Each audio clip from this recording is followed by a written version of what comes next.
you didn't tell us how to get to you. Huh? You didn't tell us how to get to you. You said to go to you.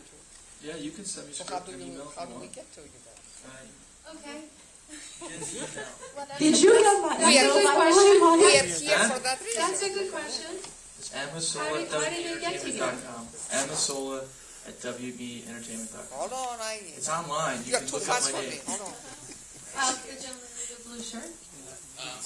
In your experiences of working with all different types of talent and all different, I was just wondering if people are more interested in meeting others who are more cerebrally oriented, have more of an intellectual bent, trying to get more involved in these visceral work, foreign films. You know, trying to meet those people. How would you say would be the best way to kind of go about doing that here? Get a manager. Get a manager. What's your First. say your question one more time? I didn't catch it. Trying to figure out where would be the best way to move within intellectual, cerebral circles here of people who are going to the front line. What is it? No, but within the front line here, Say a different way, sorry. moving within a group, meeting a group of people, meeting something like this, where we have people who are all coming from different backgrounds, have different ideas, stuff that's coming up, new talent, new information, new ideas, that breaking edge stuff. Where is it that these people can meet? I mean, are you like as a producer, as a Starbucks. writer, like what's? Pitch Fest. Pitch Fest. I'm talking as a New York transplant, so I apologize. It's a little Oh yeah, you're not gonna find the same stuff in It's LA different like New from York. here It's than different in LA. Oh yeah, 100%.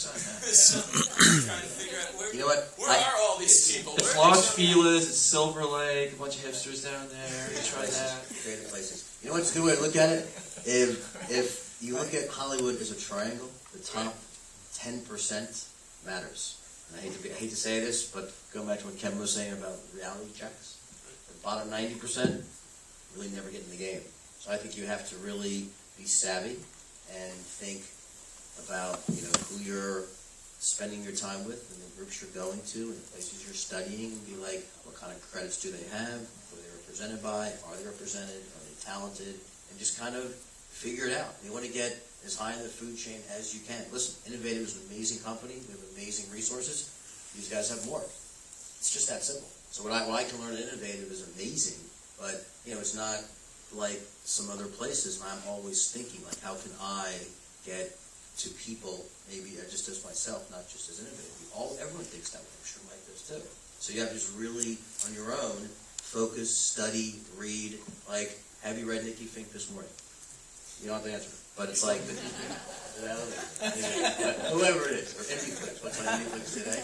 But I think he's talking more of the artistic stuff. I think you just want to meet people that like Oscar-winning films, and not necessarily like the movies that just like are making $100 million in the box office. You want to meet fellow kindred writers and directors who you can intellectually talk about, like historical biopics or things like that. Is that what you mean? Like films that are more, intellectual, as you say? Scientology. Oh my God.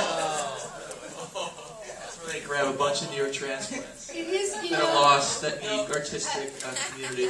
Oh, that's true. That's true. You can have a lot of networking there too.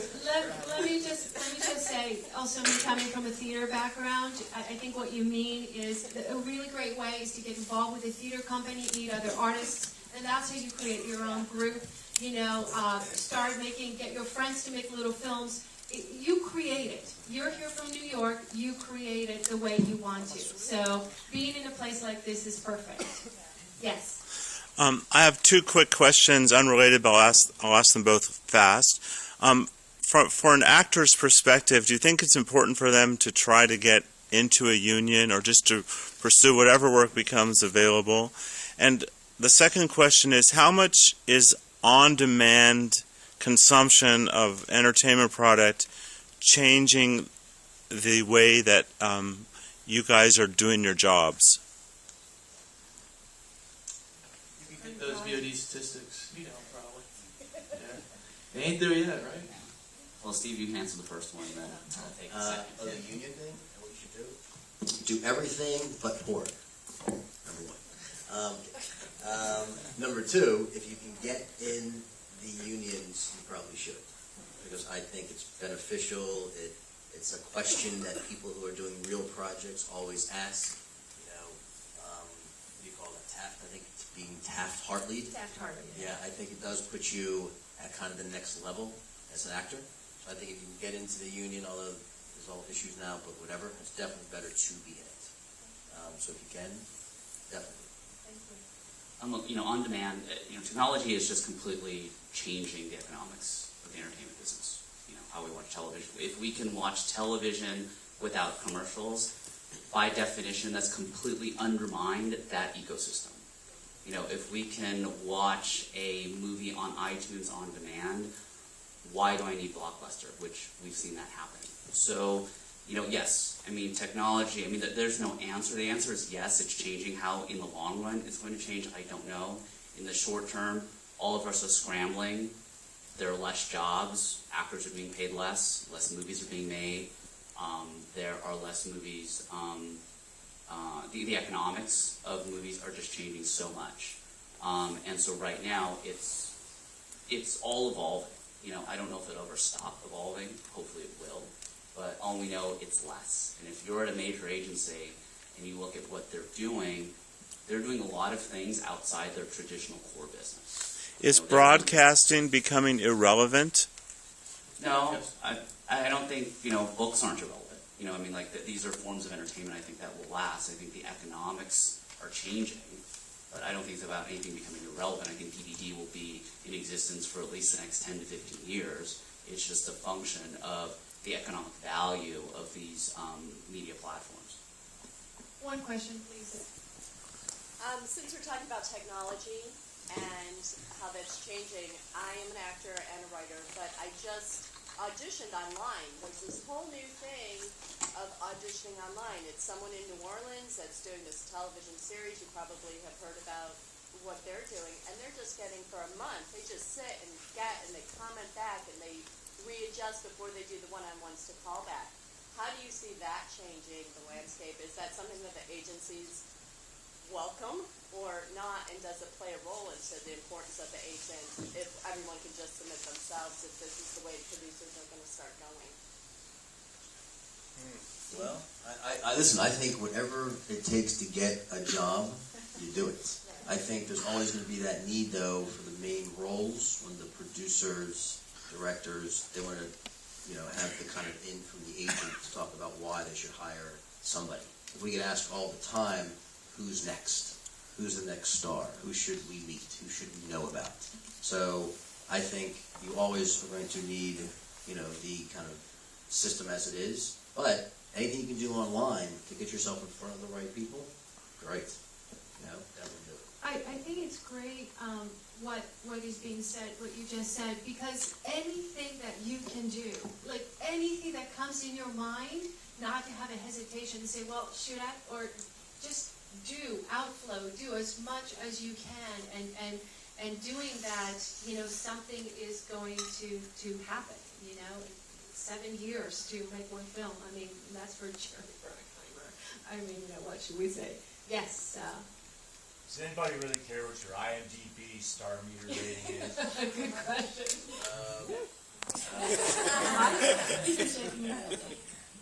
Actors do care a little bit. They shouldn't, but they do. Because sometimes they're there for the wrong reason.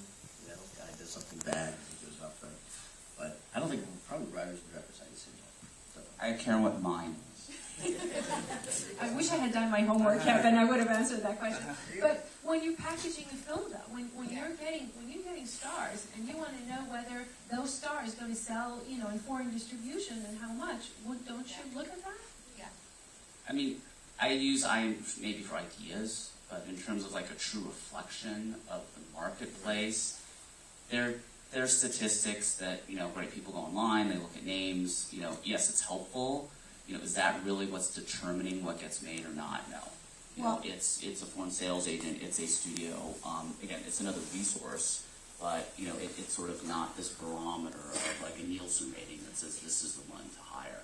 However, since I represent key theatrical buyers, I would say that my buyer clients, whenever they're pre-buying a film and there is a package that is presented to us with a cast or a cast wish list, they do look at the IMDb numbers and the star meter. Hate to say that, but it's true. Like a German buyer will say, oh, that person is number 500 and the other person would be 2,000. Even if he's an Oscar winner, they will go for number 500 right now. So on the pre-sales, packaging, financing market, on the international side, very important. We already have this. When the worst thing you ever did shows on Sci-Fi Channel on a Thursday night, the thing jumps 30,000 points. And you might not want it to on that particular day. You might want it to just lay low for a while until that It's a good thing. Yeah. That's what I think it was Kevin. Yeah. Mr. Socrates? Isn't studio system a better form of information than IMDb? No, or We use them all. use them all? I don't, yeah, but the school stuff too. I thought studio system was maybe more legit than IMDb. It's more expensive. Lots of good shoes. You use different stuff. Yeah. Brett? Aside from talent, when you evaluate someone as a client, what do you look for? Like, are they good in the room? Is it their attitude? Is there something else that you're looking for? I'll say this. I think a third of the battle are they liked. It's like, we represent some people who are just so schmoozy and charismatic, and people just like them. They cheer for them. And then there's a few others, no names of course, who do not have good reputations or attitudes, and if they had better ones, they would work so much more. But they get in their own way all the time. So that's not all of it, obviously. Going back to this Dana Duke comic of ours, he's the king of that. Guy goes on an audition, calls us right away, give me every person's email. I want to know who they are. He emails them very respectfully. He's a brilliant actor. As I said, others are like, they want me to read? Do they know who I am? It's like, yes, they do. But, so that's an element itself. Kevin, just really quickly, when somebody has a script and a package, let's just say, a script, what elements would you want attached to that packet when they come to your company that could make it more appealing for you to look at it in a more serious way? I mean, I come from a background of independent filmmaking, as we represent John Waters and Todd Haynes and Christine Vachon. So, I come from a very filmmaker-driven background. So for me, in terms of the movies that we'll either try to help get made or produce, it's really filmmakers. What's the vision? And that's the cheerleader, that's the champion, that's the manager of that particular business. So what's the vision of the filmmaker? Who is he? What has he done? Has he done a great short? Is he, crossing over from a foreign country? We're not in the, Michael Mann or, Alexander Payne, or, okay, these are filmmakers that all done their thing, and that's fantastic. And those are people who are never going to be produced. They're going to do what they do. So for us as, I like working with young talent. I love working with fresh talent. And have they done a YouTube short that is fun and has caught on? Are they great in a room? Do they approach their art as much as art and as a business? Because today's artist, I think, is the artist entrepreneur, and I think every artist has to be an entrepreneur. So your comic who's doing his tweeting and his posting, that's business. He's sending an email, that's professional courtesy, and you do that in any business. And so I think it's really about being able to apply traditional business etiquette and a skill set to your art and your craft and your interactions with the business. And that's really what will help also me to distinguish, okay, this filmmaker understands it, he gets it. He's not some esoteric, self-involved, delusional artist who's not going to take notes or be able to engage with financier properly. But he's a collaborative, open-minded, uniquely artistic, but ambitious business person who understands not only the value of his art, but how to maneuver within a system. Thank you. That's great. Mike, really quickly, you said there's so much work, there's so many ideas out there that are public domain. Thus, great Greek. Snow White and the Huntsman. That's one of them. But Greek mythology, great stories, right? So many films have been made from that. Troy, Immortals. Sequel to 300, Xerxes. That's right. That's right. So Alexander the Great, which our client wrote. Is that something you guys? Is that kind of a genre or? The Sword and Sandals? No, the Mike is also a comedian. He has a YouTube channel. No, budget, like mythology things. That's mean, what I you- meant. you- That's what we call it, Yeah. right? Sword and sandals. So do you guys I'm look being for serious. do you guys look for those? Yes. Is that something you kind of, oh, this is, you know, in a pile of 25 scripts, you'll say, I want to read that? Okay. Yeah, no, 100%. Great, well, that's good to know for Yeah. Greek filmmakers. Yeah, no, because- lots of great Greek stories to tell out there. And that's why we're here. No, I mean, seriously. Great culture and good food and good people and, Thank you, Mike. okay. I'll slip you that 100 later on, I promise. Seriously, we had a lot. I for whatever reason, I'm not Greek, but like I don't know what I am, but like I'm like a mixture of a lot of things. Yeah, I guess a little bit, like an eighth Italian or something. Yeah, I work with a lot of those writers. I work with Kurt Johnson, wrote 300, and he's writing Xerxes right now. Marcus Spell, who directed Conan the Barbarian, wasn't, whatever. And among other things, like, so yeah, sorry. So that's great. No, that's great because I know there's a lot of Greek filmmakers here, and I know when we had a script competition, we received a lot of scripts that had mythology-based stories. Some were well written, some weren't. But that's definitely something I think that Greek filmmakers have an edge over because they're so familiar with that material. Any other questions? Yes, sir. Kevin mentioned earlier that filmmakers don't know how to talk to agents. I was wondering if you might elaborate on that. I don't know if I said that. Something to that effect. As much as, again, it's a business, right? So agents are salesmen. I was an agent myself. We need something to sell. So, and I think it's the client and the artist needs to understand that and the role of the agent within the system. I think that there are a lot of young talents, actors, writers, and directors who really are a little naive in terms of understanding how that system works. And an agent's going to sign you not purely because you're here, but okay, you've done something, you have something to sell, you're empowering your representative with something to show to the marketplace. And so I think it's really more about just understanding what an agent does, how they function within the marketplace, what agency they're at. Steve is very good at what he does, and he knows exactly where his agency fits within the hierarchy of agencies, what kind of client he should represent, and who's going to work well at their agency. And Mike knows the same. There are a ton of talented people that should not be represented by WME, as well as there are a ton of talented people that should not be represented by Innovative, for whatever reason. But it's about understanding that reason and really understanding each company and how they work and their relations in the marketplace. Great. Yes, sir. As a filmmaker trying to find an agent, if you have a script that you're attached to and you've sort of done some of the homework yourself as far as optioning material, getting talent attached, names that, as much as you have access to, trying to put together key elements of a crew, at some point, is that considered a boon, a good thing if someone comes in having done quite a bit of homework, or is that, basically stepping on toes at that point, trying to put together a package if it's something that you would want to be doing yourselves? All right. Please. I think what you're asking is when you have a script and you're a filmmaker, and what do you say? Like, how do you prepare it? Like, should you list actors and stuff like that? Is that what you're asking? No, He has attachments. Okay. It's my client. Oh, okay. Well, I mean, he's for real.